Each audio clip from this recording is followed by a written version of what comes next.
재미있는 과학에 목마른 여러분들을 위한 본격 과학 잡담 토크쇼 괴짜과학 시간입니다.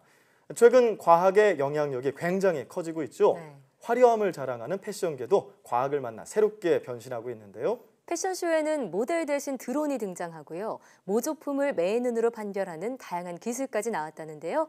과학과 만난 패션 세계는 어떤 모습일지 화면으로 만나보시죠.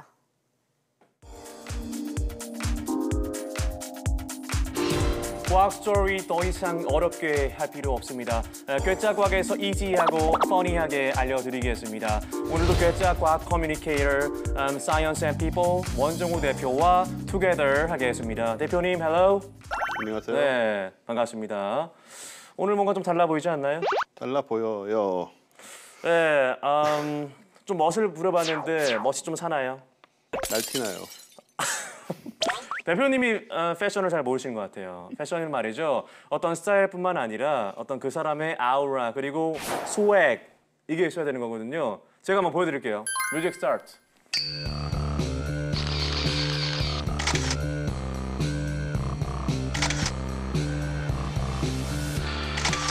어떤 패션의 맛을 보셨나요? 자, 패션과 과학 이야기를 지금부터 나눠보도록 하겠습니다. It's showtime. 죄송합니다. 저 원래 이런 사람이 아닌데. 너무 잘 어울리는데. 네, 잠시만요. 좀 겸손하게 다시 임해보도록 하겠습니다. 자, 패션과 과학 이야기. 사실 패션과 과학은 좀 연관성이 없어 보여요. 좀 막연한 것 같기도 하고. 그렇죠. 근데 사실 네. 요즘 과학하고 연관 없는 게 하나도 없으니까 네. 패션계도 이래저래 연관이 돼 있고요. 일단 눈에 확 들어오는 신풍경부터 하나 보실까요? 네, 보이네요. 오, 드론이 있네요. 네. 네.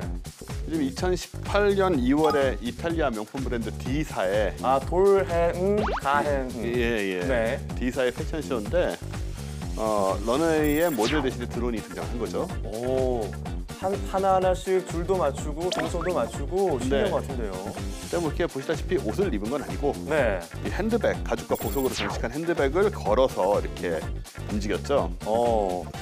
자, 그래도 런웨이의 어떤 늘씬한 모델이 아니라 이렇게 드론이 등장했다는 것만으로도 좀 파격적인 것 같다는 생각이 드네요. 그렇죠. 근데 아직은 좀 동작이 완벽하지 못하고 네.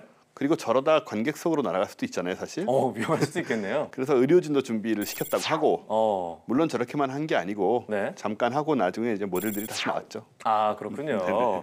자, 그런데 저는 사실 패션에 그렇게 민감하진 않습니다. 오늘 방송 때문에 좀 화려하게 입어봤는데 대표님은 어떤 패션 철학이 있으신가요? 철학이라고까지 말하기 네. 그렇고 일단 저는 무채색을 좋아하고요. 저랑 비슷하시네요. 흰색, 검은색 이런 네. 쪽이 저랑 어울리고 네. 그런 다음에는 안 입는 옷들이 있죠. 안 입는 옷들이요? 예를 들어서 뭐 배바지 네. 같은가 소위 그 아재 패션 있잖아요.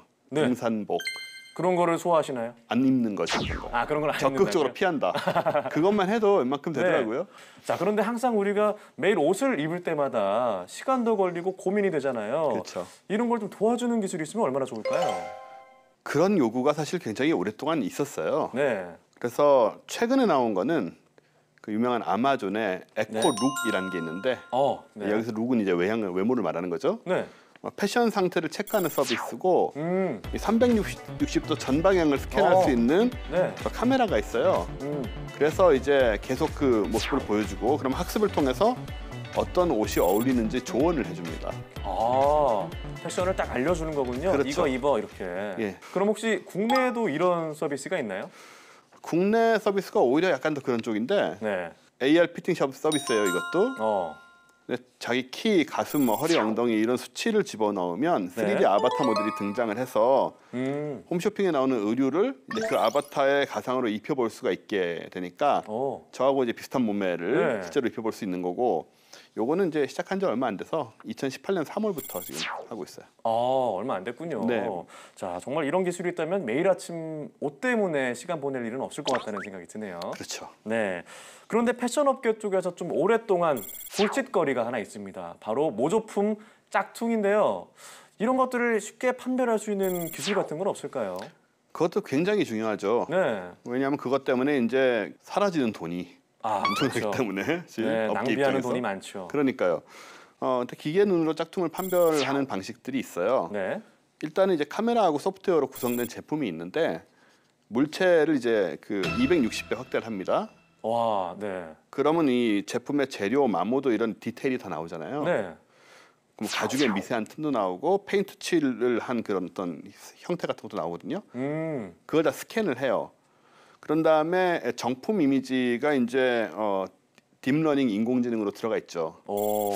그것과 비교를 하게 됩니다. 네, 굉장히 디테일하네요. 이게 스마트폰하고 연결돼 있어서 앱을 네. 사용하면은 몇 분 내로 정품인지 아닌지 거의 뭐 굉장히 높은 정확도를 오. 확인할 수가 있고요. 자, 그런데 제가 알고 있는 짝퉁 판별법이 또 있습니다.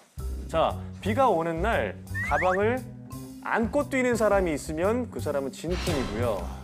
가방을 머리에 위에 올려놓고 뛰는 사람이 있으면 그 사람은 짝퉁입니다.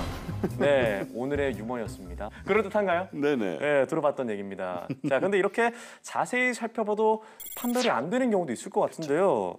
더 확실한 구별법이 있을까요? 사실 진품하고 짝퉁을 구별하는데 가장 중요한 게 쓰이는 기술은 위조지폐 감별 기술이잖아요. 아, 위조지폐 감별 그렇죠. 기술이요? 네. 위조지폐 감별 기술이 여러 가지가 있지만 그 안에 이제 뭐 조그만 그림이나 눈에 네. 잘 안 띄는 걸 집어넣어 놓는 경우가 많거든요. 이걸 또 패션에 접목을 하는 건가요? 그렇죠. 이 나노 섬유를 가지고 일종의 지문 역할을 하게 하는 건데 네. 나노란 건 이제 1m의 10억분의 1이잖아요. 굉장히 작은 단위인데 지름이 수십에서 수백 나노미터 정도 되는 초극세실이 있어요.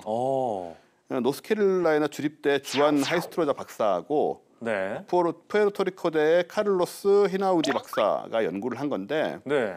직경이 150 나노미터인 섬유를 사용해서 와. 제품이 진짜임을 증명할 수 있는 뭐 전기적인, 자기적인, 광학적인 서명을 집어넣는 거예요 거기다가. 정말 그 말만 들어도 쉽지 않겠네요. 진짜 최첨단 네. 기술이죠. 그런 다음에 요거를 이제 그 옷 안에다가 어딘가 이제 심어 놓는 겁니다. 그래서 이 서명을 스캔해서 네. 판독이 나오면 진품인 와. 거죠. 와, 정말 이제 짝퉁 시장도 좀 긴장을 해야 될 것 같다는 생각이 드는데요. 이건 좀 어렵죠 정말. 네, 짝퉁이 이제 판을 치지 못할 것 같다는 생각이 들고요. 네. 자, 오늘은 과학과 만난 패션에 대한 이야기를 나눠봤는데요. 패션 분야 역시 과학기술과 만나서 정말 발빠르게 발전하고 있다는 생각이 드는데 미래는 어떤 패션 기술이 나올지 또 기대가 됩니다. 네, 지금까지 과학과 사람들 원종우 대표와 함께했고요. 저희 개짜과학 다음 주도 재밌는 주제로 돌아오겠습니다. 고맙습니다.